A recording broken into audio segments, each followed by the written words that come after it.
उत्तराखंड की राजनीति में फिर एक नई घटना सामने आई है। उत्तराखंड के एक बेहद प्रखर, बल्कि कहें कि एक दबंग कांग्रेस विधायक ने मुख्यमंत्री पुष्कर सिंह धामी के जिंदाबाद के नारे न केवल स्वयं लगाए हैं वरन अपने क्षेत्र की जनता से भी लगवाए हैं। इसके बाद कांग्रेस पार्टी को सफाई भी देनी पड़ी है।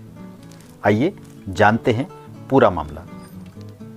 दोस्तों नमस्कार, मैं डॉक्टर नवीन जोशी। मैं देश और प्रदेश की राजनीति पर पिछले लगभग 2.5 दशकों से पत्रकारिता के साथ अध्ययन करते हुए समय समय पर आपके सामने तत्कालीन राजनीतिक परिस्थितियों पर विश्लेषण लेकर सामने आता हूं। आज उत्तराखंड के एक बेहद प्रखर कांग्रेस विधायक के मुख्यमंत्री पुष्कर सिंह धामी का जयकारा लगाने के मामले को लेकर एक पूरा विश्लेषण लेकर के मैं आपके सामने प्रस्तुत हूं। दोस्तों, इस मामले को बेहद गंभीर माना जा रहा है, इसलिए भी कि भाजपा की ओर से इस मामले पर कोई विशेष टिप्पणी नहीं की गई है। केवल पार्टी के नेता खजानदास की ओर से यह कहा गया है कि यह एक तरह से जो राज्य में डबल इंजन की सरकार है उसके कामों पर एक तरह से कांग्रेस पार्टी की ओर से भी मुहर है। लेकिन कांग्रेस पार्टी को इस मामले में विशेष तौर पर बयान जारी करना पड़ा है। इससे लगता है कि उन्हें बहुत जोर की मिर्ची लगी है। हुआ यह है कि मुख्यमंत्री पुष्कर सिंह धामी शनिवार को अष्टमी के दिन, नवरात्रि की जो अष्टमी चल रही है, उस दिन एक कार्यक्रम के तहत अल्मोड़ा जनपद के द्वाराहाट विधानसभा के चौखुटिया में स्थित एक मंदिर में, अग्नेरी देवी के मंदिर में, वहाँ एक मेला चल रहा है, उसमें शामिल होने के लिए पहुंचे थे। अपनी विधानसभा में मुख्यमंत्री का कार्यक्रम होने के कारण क्षेत्रीय कांग्रेस विधायक मदन बिष्ट भी इस कार्यक्रम में उपस्थित थे। आइए देखते हैं इस दौरान विधायक बिष्ट ने क्या कहा। मुझे पता है कि मेरे लिए आप यही सोचेंगे कि मदन बिष्ट ने इसमें से 2-3 काम की आप कर देंगे तो मैं आपका ऋणी रहूंगा। इसी के साथ एक बार आप लोग पुष्कर सिंह धामी जी का नारा जरूर लगाना, क्योंकि ये काम दे रहा हूं इनको, मुझे उम्मीद है ये कर देंगे। माननीय मुख्यमंत्री पुष्कर सिंह धामी, मुझे पता है कि मैं मुख्यमंत्री जी का जितने कल लोग थे उससे चौगुने लोग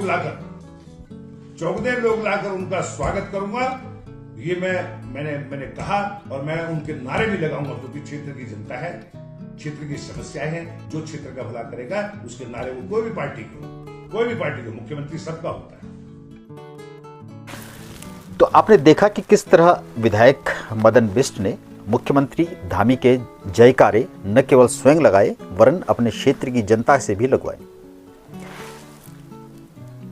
इस आधार पर कयास लगाए जाने लगे कि राज्य में कोई बड़ी राजनीतिक घटना होने जा रही है। किस तरह की राजनीतिक घटना? यही होता है, एक पाला बदल की। इसी तरह के कयास राजनीतिक हलकों में इस बारे में चर्चा तेज होने के बाद कांग्रेस पार्टी को आगे आना पड़ा और पार्टी की प्रदेश प्रवक्ता गरिमा दसोनी को इस पर अपना वक्तव्य देना पड़ा। आइए देखते हैं गरिमा दसोनी ने इस मामले में क्या कहा। उत्तराखंड कांग्रेस के मेरे सम्मानित विधायक द्वाराहाट से श्री मदन सिंह बिष्ट जी का एक वीडियो सोशल मीडिया पर खूब वायरल हो रहा है, जिसमें वो मुख्यमंत्री पुष्कर सिंह धामी की जिंदाबाद करते हुए देखे जा सकते हैं। ऐसे में स्थिति स्पष्ट कर देना चाहती हूं कि एक तो मुखिया या मुख्यमंत्री सिर्फ भाजपा का नहीं होता, वो पूरे प्रदेश का मुख्यमंत्री होता है। वो मेरे भी मुख्यमंत्री हैं, वो मदन बिष्ट के भी मुख्यमंत्री हैं। और ऐसे में उनका जो कार्यक्रम था मदन बिष्ट जी के क्षेत्र में, जहां से वो चुनकर के विधायक बने हैं, उस स्थानीय जनता के प्रति भी मदन बिष्ट जी की प्रतिबद्धता भी है, जवाबदेही और जिम्मेदारी भी है। उन्होंने अस्पताल खोलने का निवेदन किया मुख्यमंत्री जी से और कहा कि यदि वो स्वीकार हो जाता है तो वो भी जिंदाबाद लगाएंगे। तो ऐसे में मदन बिष्ट जी ने बिल्कुल अपनी जनता के संग न्याय किया है। मुखिया विकास के लिए यदि अनुमोदन नहीं देगा, स्वीकृति नहीं देगा, तो और कौन देगा। और हर विधायक यही चाहता है कि उसके क्षेत्र की जनता ने जिस काम के लिए उसको चुना है वो ज्यादा से ज्यादा विकास, ज्यादा से ज्यादा जनहित कर पाए। ऐसे में मदन बिष्ट जी के पूरे बयान को तोड़ मरोड़ कर प्रस्तुत किया जा रहा है और कहीं ना कहीं मुख्यमंत्री का अपमान तो कतई नहीं बनता था। मंच पर जब मुखिया शामिल हों तो ऐसे में सम्मान देना मदन बिष्ट जी का कर्तव्य था, धर्म था। तो इन स्थितियों में यह शंका उठनी तो स्वाभाविक है कि कुछ दिनों पूर्व तक राज्य सरकार के विरुद्ध इतने मुखर रहे और खासकर गत दिनों राज्य विधानसभा में तत्कालीन संसदीय कार्य मंत्री प्रेमचंद्र अग्रवाल का जो प्रकरण हुआ, अगर यह कहा जाए जो उस मामले में अग्रवाल को उकसाने वाले व्यक्ति थे वह कांग्रेस विधायक मदन बिष्ट ही थे। दिल्ली विश्वविद्यालय की राजनीति करने के बाद उत्तराखंड की राजनीति में सक्रिय मदन बिष्ट की गिनती कांग्रेस पार्टी के ऐसे दबंग विधायकों में होती है जो न जाने कब किसे, बल्कि अपने ही नेताओं को क्या कहते। तत्कालीन मुख्यमंत्री जो काफ़ी पूरे राज्य के साथ पूरे देश में भी जिनका सम्मान था, पंडित ND तिवारी, नारायण दत्त तिवारी, उनके साथ कई बार उनकी झड़प हो चुकी थी। कई बार वो उनके साथ कई चीज़ें कह चुकी थी, अभी उनका जिक्र करना बहुत ज़रूरी नहीं है। ऐसे ही पूर्व मुख्यमंत्री हरीश रावत, जब उनका जो चर्चित प्रकरण चल रहा था उस दौर में भी मदन बिष्ट चर्चा में थे। वो उनसे एक तरह से कई बार भिड़ भी गए थे। ऐसे में उन्हें कांग्रेस पार्टी की कमज़ोर कड़ी भी माना जाता है। उत्तराखंड में हरीश रावत के दौर से भाजपा की ओर से जो उत्तराखंड को कांग्रेस विधायकों व नेताओं को अपने पाले में लाकर कांग्रेस मुक्त करने का जो अभियान चल रहा बताया जाता है, उसमें पुष्कर सिंह धामी की कई बार खुलकर प्रशंसा कर चुके एक और विधायक, धारचूला के विधायक धामी ही यानी हरीश धामी के साथ मदन बिष्ट को भी गिना जाता है। हालांकि इस संबंध में हम आपको मदन बिष्ट का चौखुटिया की मुख्यमंत्री की जनसभा से ठीक पहले का एक अन्य वीडियो भी दिखाना चाहते हैं। पहले देखिए वह वीडियो।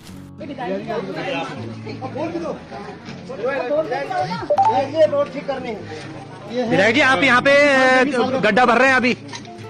भाई मुख्यमंत्री जी आ रहे हैं ना, इसलिए इनका पैसा तो है नहीं, मुख्यमंत्री के स्वागत के लिए गड्ढा तो भर दे कम से कम।